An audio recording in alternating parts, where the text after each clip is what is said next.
Hey friends, welcome back to more Reddit stories about entitled people, crazy people, and everything in between. So as usual, let's get right into today's Reddit posts.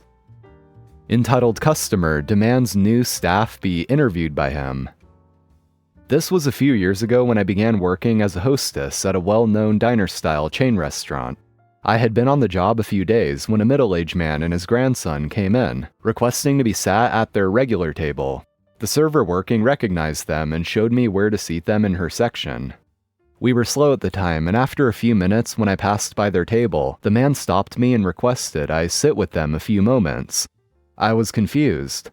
He then explained that he was the self-proclaimed king of restaurant name, and that he knows all the staff, and anyone new must properly introduce themselves and get to know him a bit.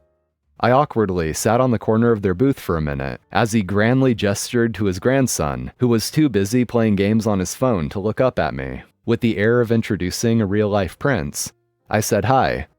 He spent the next few minutes talking about himself as if he owned the restaurant, explaining they were there every few days and that this was his family. While that's all very heartwarming, his level of ego and his hints that his approval was something I had to apparently earn to keep my job made me very uncomfortable, and I did not feel I should have to give any explanations about myself to this stranger. He continues by giving me the lowdown on his expectations, which essentially were that I must always seat them at this table without question, greet them like the royalty they were, and avoid seating louder parties near them at all costs. After I got up, the servers told me he does this to all the new staff, and that it's better to just go along with it, because he has become friends with the managers. It was one of the weirder customer encounters I've ever had. Funnily enough, that was the only time I actually saw him come in during my shift. Mom splits hairs with nanny to save a few dollars and ends up backpaying hundreds. Karen and Ken are wealthy and extremely stingy. Their kid is Bob. Henry is an extremely sweet, generous single dad who lost his husband a few years ago and dotes on his kid Steve. I have been a nanny for several years now, and for the most part I've worked with lovely, reasonable families. I have contracts for every family that guarantees the hours that I work, meaning if a family goes on vacation, I still get paid because I'm technically available to work, but they chose not to use my services. Think gym membership, where you pay regardless of whether you've been to the gym in a month. This is standard on nanny contracts. Another bit on my contract is called the nanny share. So if two of the families want to combine for the day, each of them pays 2/3 of my regular pay rate. I get paid a little more for watching more kids, and they save a little, only paying a portion of what they would have paid. Karen and Ken's family went to Hawaii 3 weeks ago, and per my contract, I was to be paid as usual. Before they left, they asked if I could come in and watch Bob the Sunday after they returned, so that they could recover and rest.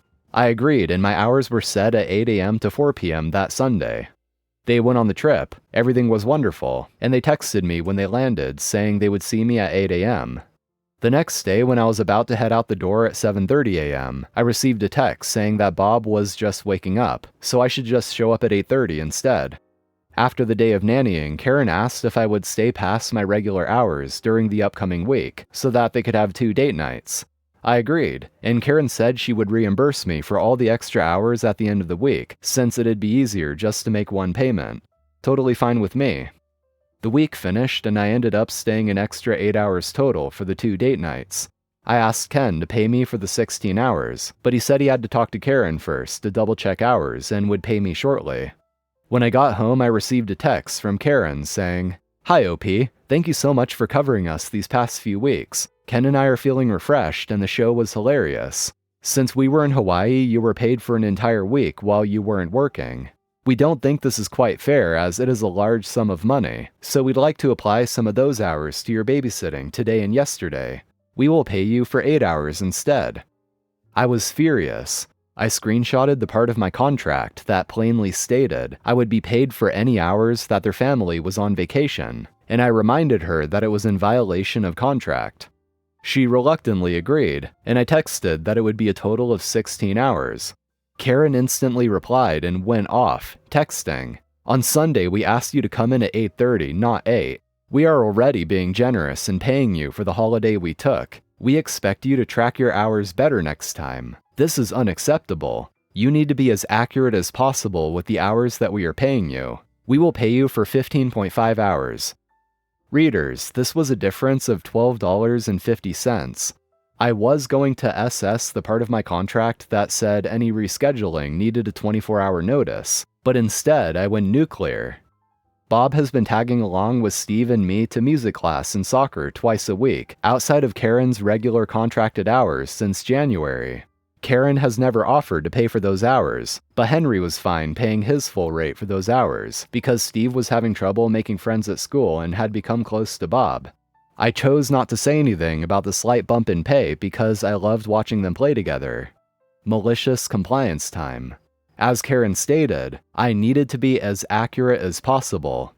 I calculated all the hours that Bob has joined us since January, 6 hours a week times 18 weeks, and the total amount they owed was almost $2,000. In the group chat with Karen, Ken, and Henry, I said, Karen stated that it was of utmost importance that I track the hours as accurately as possible, so I took it upon myself to double-check everything, including the share hours. Thank goodness I did. I didn't realize we had forgotten to track all the hours that Bob joined us for soccer and music. Henry, I'm so sorry. Karen actually owes you quite a bit of money. If my calculations are correct, they owe X dollars to you and to me. Henry replied, Karen and Ken, I am so disappointed to hear that OP hasn't been compensated properly this entire time. I don't need my hours to be refunded for those hours because I wanted Steve to continue his playdates, but you need to pay OP's portion immediately. I got a huge chunk of money I wasn't expecting, and I am now on the hunt for my next nanny family. I'll be putting in my 2 weeks notice with Karen and Ken as soon as I do. Karen tries to stop a homeless man's cookout. Now I'm frustrated. I am homeless and don't have many options food-wise. Disclaimer, I don't drink or do drugs, just a guy caught in a bad situation. Like the rest of the world, I have the same options, eat out or cook for myself. Restaurants are way out of my price range. The cheapest thing on the menu at a fast food place is enough to feed myself for an entire day from a cheap grocery store. My options to prepare my food are limited.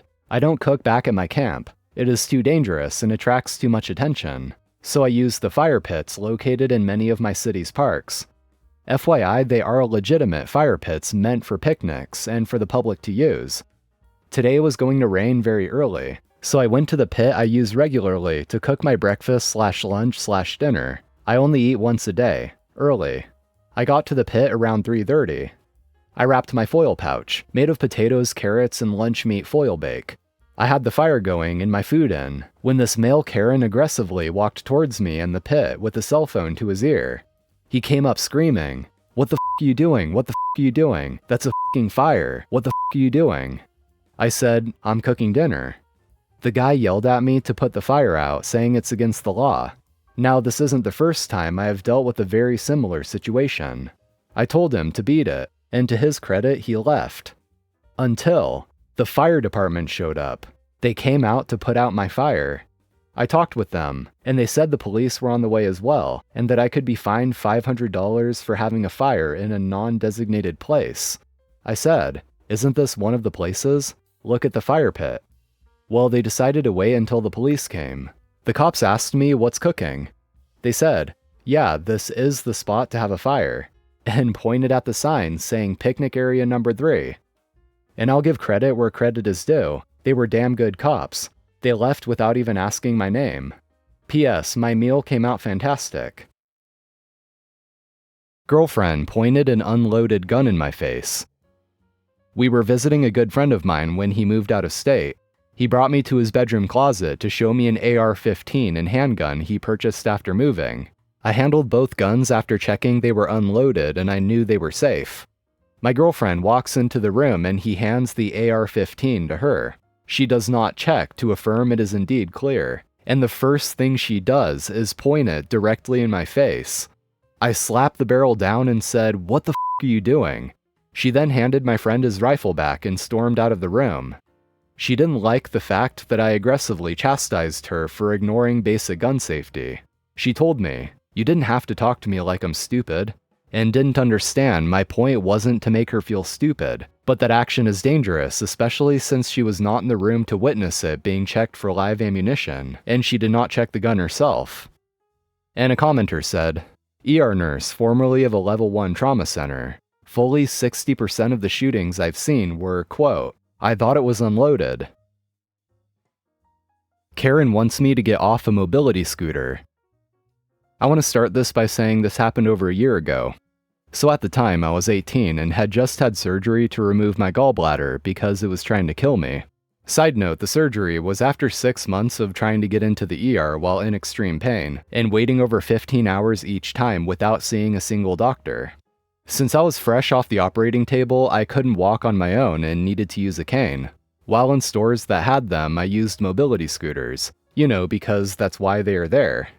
Me and my husband, we'll call him H, were at Walmart one day and I couldn't keep walking with a cane. It was hurting too much, so I told H that I needed to grab a scooter. We make our way through the store with little to no problem, but I noticed the lady, we'll call her Karen, had been following us. At one point, I stood up to look at some chips we were thinking about grabbing, when the lady comes around the corner and starts berating me. This is paraphrased because I can't remember exact words. Karen says, "You're disgusting for taking away a disabled cart. You're not disabled."